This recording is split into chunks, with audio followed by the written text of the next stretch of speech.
Bueno, vamos a empezar hablando hoy sobre fiebre reumática y dejamos glomerulonefritis para después.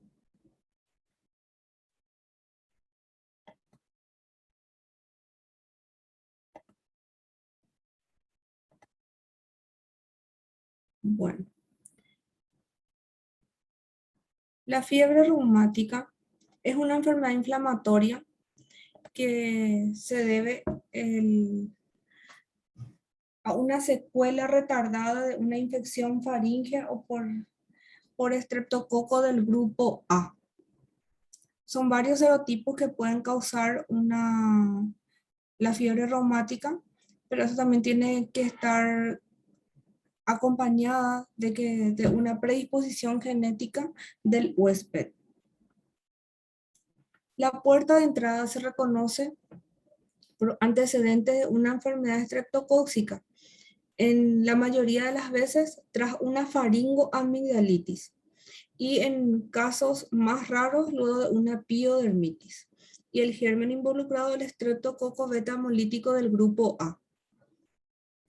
En un 0,3% de los casos es luego de una faringitis, generalmente cuando es en condiciones endémicas, y 3% en el caso de epidemias. La infección, luego de la infección tiene que pasar unas semanas para que se pueda dar una fiebre reumática debido a que la enfermedad en sí no es debido a la infección, sino debido a las toxinas o a la respuesta inflamatoria que se generó durante esa infección. Afecta generalmente las articulaciones, por eso da una artritis, el cerebro que se manifiesta como corea, el tejido celular subcutáneo dando nódulos subcutáneos y la piel con el eritema marginado. En el caso de la carditis, puede afectar el pericardio causando una pericarditis, el miocardio causando una miocarditis, el endocardio, una endocarditis, y cuando afectan todos estos tejidos hablamos de una pancarditis. Y también puede afectar las válvulas y puede dar una valvulopatía.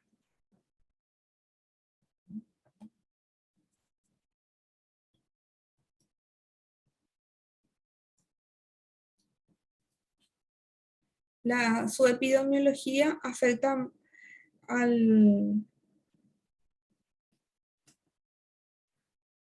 generalmente a niños de 5 a 15 años.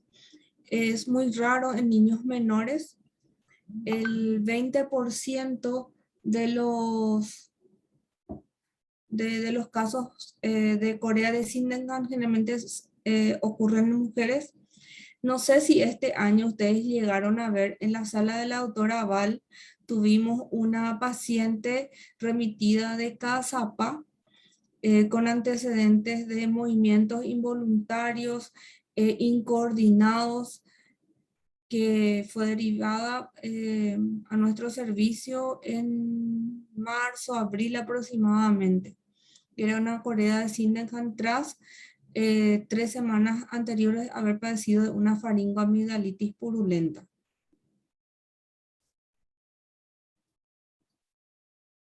Como dijimos, no es debido al proceso infeccioso, sino que es debido a una enfermedad autoinmune, debido a una reacción inmunológica por la respuesta del organismo ante la infección por el estreptococo. El estreptococo reumatógeno es el causante de la fiebre reumática, es del grupo A, el beta hemolítico, en el que representa un estímulo antigénico a través de su proteína M de su membrana, que es la que activa a los monocitos y a los macrófagos y a los linfocitos para poder liberar las citocinas y así producir las inflamaciones correspondientes en los órganos, que serían las articulaciones, cerebro, corazón, causando carditis, corea y la artritis.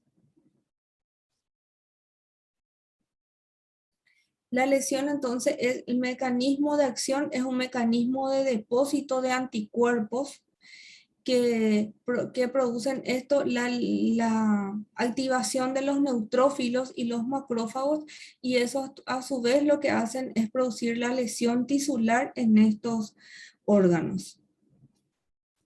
En el corazón puede causar cardiopatía reumática debido a las vegetaciones como la endocarditis, también valvulopatías y engrosamiento y erosiones de las válvulas. Tiene tres fases. Si la duración de la enfermedad es solamente de un mes, estamos hablando de una fase aguda. Si dura ya 1 a 6 meses, estamos hablando de una fase subaguda. Y si la enfermedad ya está pasando los 6 meses, hablamos de una patología crónica. ¿Cómo se presenta? La forma de presentación es un cuadro febril y tiene una evolución más o menos insidiosa. Empieza con un cuadro febril, un malestar general, astenia, adianamia y mialgia. Que así hablando de estos síntomas no nos da muchos datos debido a que estos síntomas son frecuentes en una virosis o en cualquier otra patología bacteriana leve. Y luego van apareciendo los síntomas específicos de cada órgano que ya puede estar afectado. La artritis, ¿cuáles son las características de la artritis? Es que se presenta en grandes articulaciones y de forma asimétrica y migratoria. Es decir, que esa artritis, que es la artritis es la inflamación de las articulaciones y eso se tiene que presentar con los signos inflamatorios, que serían dolor, rubor, calor, tumor, ¿verdad? Que son el clásico de un proceso inflamatorio.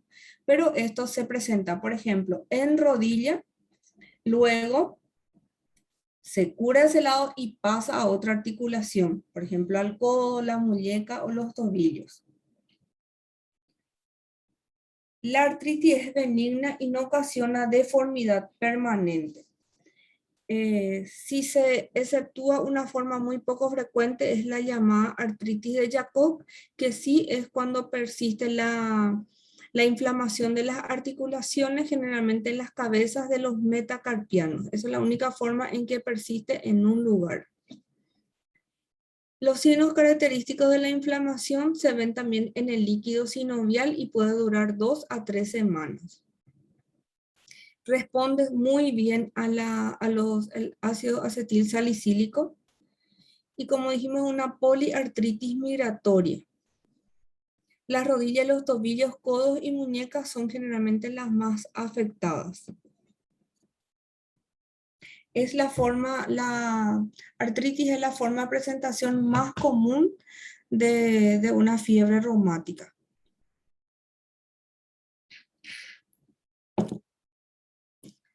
El otro órgano afectado es el corazón y se presenta como una carditis.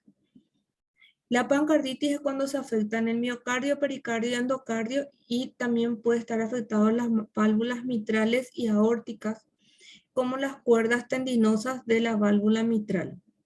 Esto puede llevar a ser una insuficiencia mitral y eso se manifiesta a un soplo sistólico regurgitante con una intensidad bien generalmente de 3 a 6.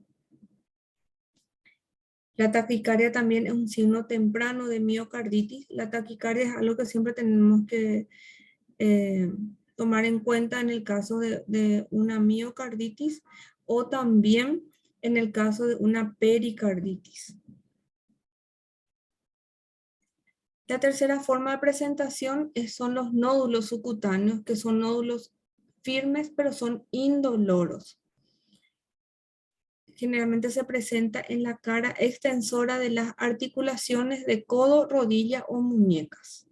Son palpables y son móviles. Cuando afecta a la piel, hablamos del eritema marginado. Se observan 5% de los pacientes. Es una erupción macular no pruriginosa y donde tiene un centro pálido y circular. Los bordes son definidos, pero son más oscuros, sobrelevados y tienen su presencia es de corta duración. Generalmente se presenta en el tronco, los glúteos y en la región proximal de las extremidades. Y la otra forma, o el otro órgano afectado, cuando es afectado el sistema nervioso central, hablamos de la corea de Sydenham. Es una afectación tardía de la fiebre reumática, tiene prevalencia en las niñas y se debe o se presenta con movimientos incoordinados, muecas, irritabilidad y llanto fácil y alteraciones del carácter. ¿Cómo hacemos el diagnóstico? El diagnóstico se realiza por la clínica y hacemos una confirmación laboratorial. Y el diagnóstico clínico se hace según criterios. Tenemos los criterios mayores y los criterios menores. Y las pruebas de diagnóstico que solicitamos generalmente son el ASTO, el anti-adeneasa A, que son los que más utilizamos. La fiebre reumática, entonces, tiene los criterios de Jones. Los criterios mayores sería cuando uno de los órganos están afectados, que son la poliartritis migratoria, la corea de Sydenham, la carditis, los nódulos subcutáneos y el eritema marginado. Y los criterios menores son fiebre, también un electrocardiograma que nos indique una prolongación del PR, una elevación de los reactantes de fase aguda, específicamente del BCG. Y para llegar a un diagnóstico tenemos que tener 2 criterios mayores o un criterio mayor y 2 menores o 3 criterios menores. La elevación del eritro nos da es un panorama. También el PCR positivo, pero estos son inespecíficos. El cultivo del exudado faríngeo nos da el germen, pero generalmente no nos descarta también porque generalmente ya pasó 1 a 3 semanas de la infección faríngea. El electrocardiograma también nos da un parámetro con la elevación del PR. Los indicadores de inflamación aguda como el eritro, el PCR, miden la actividad y la evolución de la enfermedad. Es decir, si nosotros hacemos un control de una eritrosedimentación, y eso va también en otras enfermedades como por ejemplo todo lo que afectan las articulaciones o también los huesos, es un buen indicador de la evolución del paciente, la eritrosedimentación. Por ejemplo, un paciente que está con una osteomielitis, un paciente que está con una artritis, el mejor control para evaluar ese paciente es con una eritrosedimentación. Si está disminuyendo, hablamos que el paciente está mejorando. Luego, el otro parámetro y el estándar de oro es el ASTO. El diagnóstico se establece dependiendo también de los criterios mayores o menores para la fiebre reumática. La evolución y el pronóstico. La enfermedad puede ser autolimitada, pero puede durar en un promedio de 8 semanas. Puede haber una recurrencia si no se realiza un buen tratamiento antibiótico para erradicar justamente el germen. Las complicaciones cardíacas pueden ser severas y pueden quedarse a largo plazo. La mortalidad es baja, pero como la mayoría de los pacientes son pacientes jóvenes, pueden tener un daño valvular permanente y ocasionar molestias o repercutir en la vida de ese paciente. Los criterios de actividad reumática son la presencia de artritis, quiere decir que si tenemos todavía estos síntomas, ¿verdad? Artritis migratoria, nuevos soplos, la cardiomegalia no mejora, ya tiene signos de insuficiencia cardíaca, la presencia de nódulos subcutáneos, la persistencia de la fiebre, la persistencia de la taquicardia y los resultantes de fase aguda positivos nos da el parámetro que la actividad de la fiebre reumática sigue en curso. El diagnóstico diferencial generalmente son las enfermedades que afectan también las articulaciones, como la artritis reactiva, la artritis séptica, la artritis reumatoide juvenil, el lupus eritematoso sistémico, enfermedad del suero, etc. ¿Cuál es el tratamiento? El tratamiento es tratar la infección previa para erradicar el germen y un tratamiento antiinflamatorio. El antiinfeccioso es con una penicilina benzatínica. En niños menores a 20 kilos se hace de 600.000 unidades internacionales. En adolescentes se hace 1.200.000 y en los adultos generalmente ya se hace 2.400.000. Si el paciente es alérgico a la penicilina, se opta por la eritromicina por 10 días vía oral. El tratamiento antiinflamatorio se realiza con ácido acetil salicílico y con corticoide y de elección es la prednisona. Nugget también clasificó la carditis en leve, en moderada y grave. Leve es aquella en que tiene un soplo de intensidad de 2 a 6, pero no tiene cardiomegalia. La moderada es cuando el soplo es de intensidad intermedia, pero todavía no tiene insuficiencia cardíaca. Y la grave es cuando ya tiene cardiomegalia e insuficiencia cardíaca. El tratamiento entonces es ácido acetil salicílico, la dosis es de 100 miligramos kilopeso día. Cuando no hay carditis, esto estamos hablando cuando hay una artritis, cuando hay una corea de Sydenham. Cuando la carditis es leve o moderada y dura más de 3 semanas, ya se le agrega prednisona a 2 miligramos kilopeso día. El ácido acetil salicílico se administra en 2 fracciones cada 4 horas, después de las comidas, vigilando su salicilemia. El tratamiento se mantiene por 4 a 6 semanas, es decir, el tratamiento con ácido acetil salicílico se deja por un mes, más de un mes. Si al suspender el ácido acetil salicílico vuelve a reaparecer los síntomas, hablamos de un fenómeno de rebote. Entonces se recomienda restaurar la terapéutica por más un mes aproximadamente. El efecto clínico del ácido acetil salicílico es muy bueno, responde súper bien y generalmente en 2 días aproximadamente ya ceden la fiebre y los síntomas de artritis. La prednisona se administra en dosis elevada hasta que desaparezcan los signos inflamatorios, que puede ocurrir hasta en 4 días. Tiene que permanecer en reposo. Si hay carditis, principalmente hasta 10 semanas. Y si hay insuficiencia cardíaca congestiva, tiene que permanecer también con una dieta hiposódica y también se le tiene que administrar digitálicos y diuréticos de asa. Hasta si el paciente no mejora y su valvulopatía es persistente, hasta se recomienda la prótesis valvulares. En el caso que el paciente presente corea, el tratamiento es con fenobarbital o con difenilhidantoína.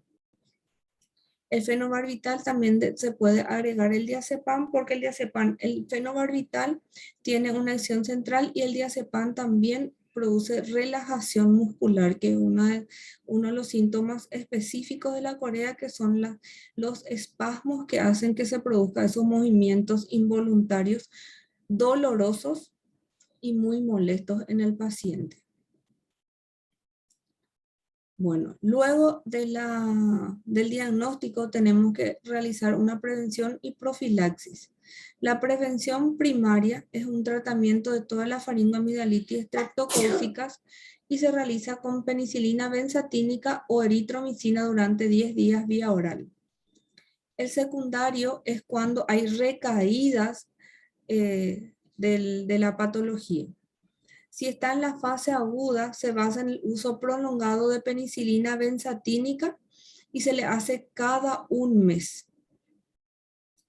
Y la secundaria debe seguirse durante años dependiendo de la edad del paciente, de la gravedad o los episodios de fiebre reumática, del tiempo transcurrido sin nuevos episodios, de la presencia de valvulopatías.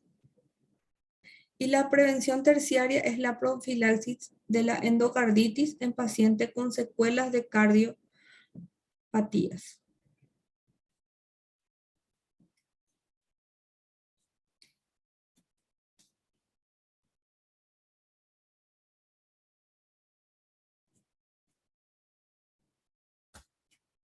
Bueno.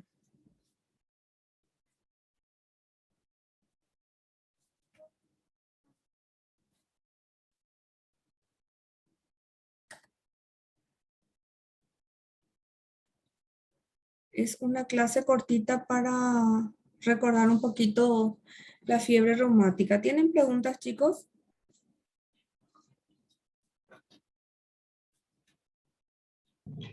Creo que no, doctora. Bueno, vamos a combinar así una clase cortita también para el sábado, ¿sí? Está bien, doctora, quedamos entonces. De glomerulonefritis. ¿Solamente a la tarde tienen tiempo? O sea, el lunes de tarde lo que tenemos tiempo y el sábado, si querés, puede ser también, tenemos todo el día. El lunes, ¿a qué hora sería la 1? Sí, a la 1 nos queda bien. Bueno, entonces, para que se queden un poco libres el sábado. Bueno, doctora, quedamos para el lunes a la 1 entonces. Bueno, está bien. Chao, Está chicos. bien. Gracias Chao, por la doctora. paciencia hoy. Chao, doctora, gracias. Chao, doctora, muchas gracias. Gracias, doctora. Chao, chao.